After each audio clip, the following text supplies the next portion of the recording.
Now, what we have to do, because we've got construction lines, these are the construction lines here. We've used the construction lines to help us construct where we are going to put the depth, show the depth of the shape.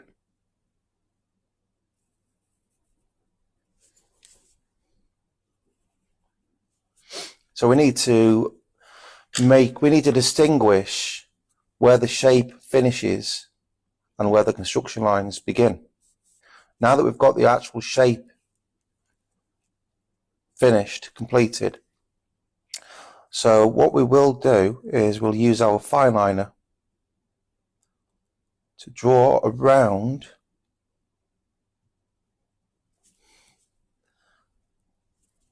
every line, first of all, so as not to get too confused. If you become a bit more advanced, then you'll be able to indicate exactly which line should be fine lined with a very fine finish, and you'll be able to also indicate which line should be thicker. So we've got 3 different weights here of line. We have the pencil line, which is very pale, very light. We have the initial fine line, which has gone around all of the shapes lines, and then the final bit of line weighting for today would be to go around all of the outside lines. It also gives you a chance here to neaten up any lines that you weren't quite happy with. So if you look at this line here, sort of dips down a little bit, so you get a second chance almost of producing a straight line there.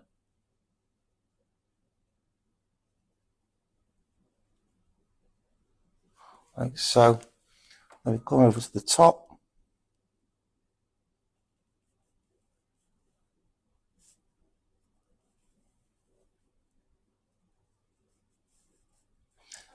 And meet that one down there.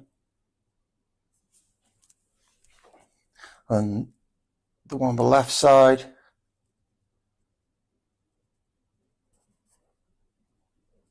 Like so.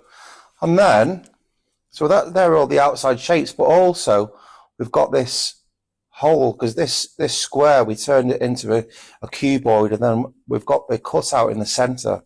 So with this being a cutout, this is also an outside line.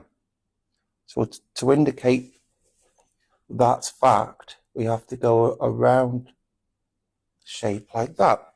So with line weighting, it's all about how heavy the line is, hence the weighting.